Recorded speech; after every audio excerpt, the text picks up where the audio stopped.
Shalom, giving all praise unto Abashima Sabashimuko Hakodash. Double honors unto the apostles of Great Millstone. And the honest Bibles that be pushing this truth in sincerity for four corners of the earth.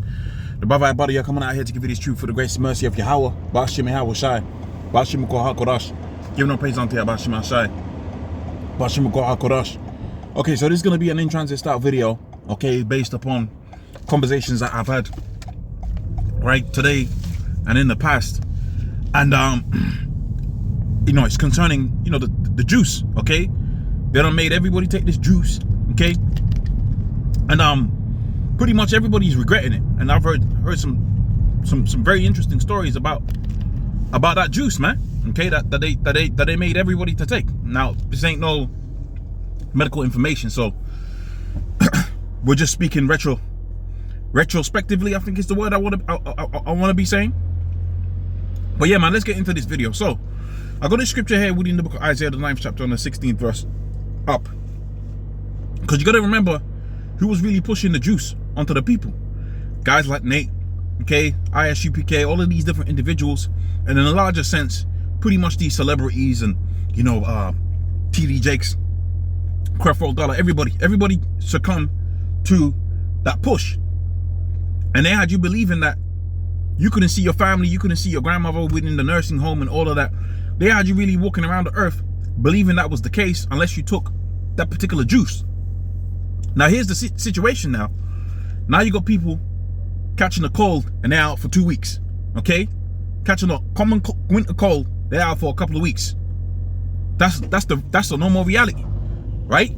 That's the normal reality of the situation right now, which is something that a lot of people are saying, look, I didn't feel like this before. I didn't feel like how I feel right now. Okay? I didn't feel like how I felt right now. A lot of people say, you know, the where they took the juice, they still feel that little sword. They still feel it. They still feel the pain there. And that's a hell of an interesting thing, because that's hella not normal. Okay? That's hella not normal. Okay, one guy I just spoke to, he pretty much saying, look, man, I've been out for about 2-3 weeks, young man, healthy. Okay, I've been out for a couple of weeks, man, and I got to bring it down to that jab, okay, because he feels his body ain't working right. Remember, they told you it was experimental.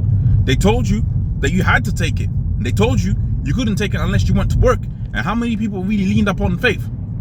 Starting first and foremost with the apostles of Great Millstone. Don't get me wrong, man, I get it, man. You got kids to feed and all of that, and you get pressured, and you don't have the right leadership.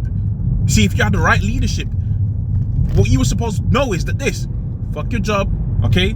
To hell with your concerns about your family. You're supposed to put those concerns upon your Yahweh Shai. Doth not the scripture say, okay? Make your concerns, right, apparent before your Yahweh Kodash. See, Jake is out here too comfortable within Esau society, man. That's the problem. You Negroes, Hispanic Slave Americans, you're too comfortable with this society, and you wanna keep the fabric of this society going. You wanna have it to where, okay, you're gonna be an Israelite on the weekend. Now you're gonna put your garment on, but you still wanna go to the football game or to the NBA, you know, All-Star weekend.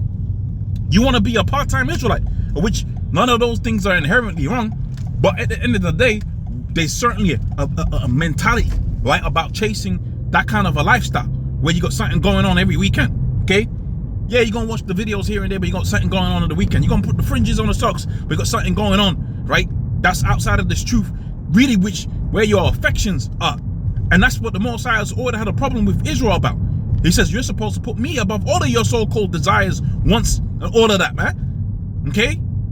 The scripture talks about how that wherever your heart is, right? Wherever your eye is, that's where your heart's gonna be, man. That's where your treasure's gonna be. And we're finding out right now, and it's Jake, man. I'll be feeling sorry for Jake, but at the end of the day, that's how it's gonna be when the chick comes down. A lot of these Jakes, you be feeling sorry for them, but when the chick comes, they're gonna revert back to the same mentality that they had when they took the jab.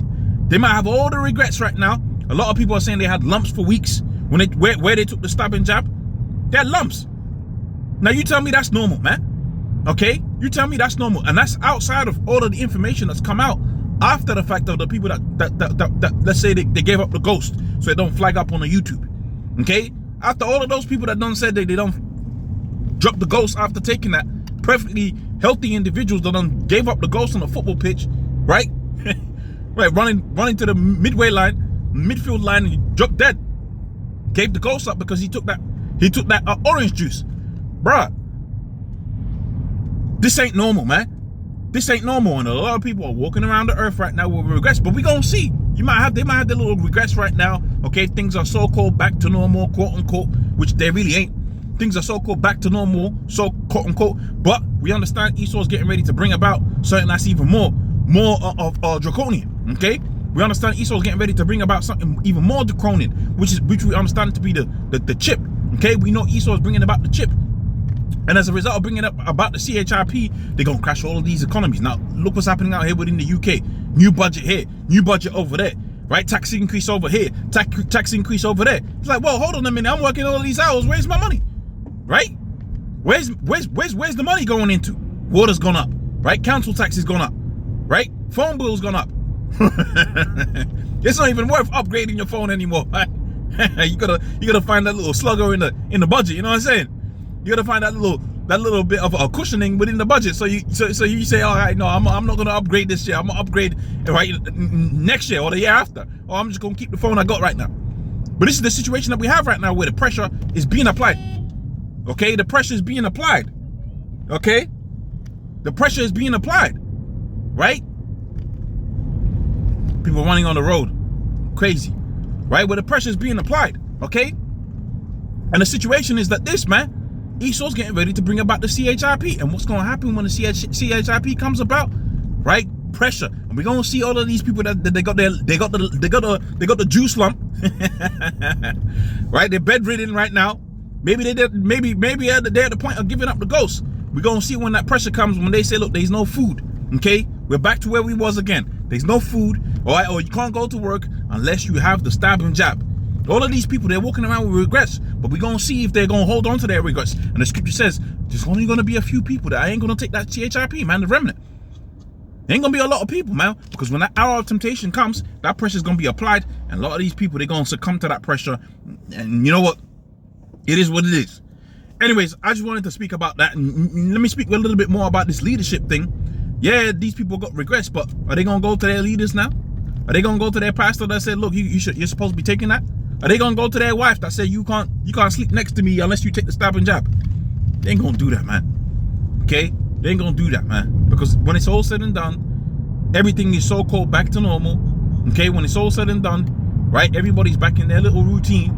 Now they got the chance to think. But when the situation gets desperate, that's when you really know who's faithful. Okay? When the situation gets dire, that's when you really begin to understand that there's only a few men that are really faithful and down for the cause, man. Okay, there's only a few people that upon the face of the earth that's gonna go whithersoever the Lamb goeth. And that's the men of the Lord, man. Those are the ones that didn't take a stabbing jab, right?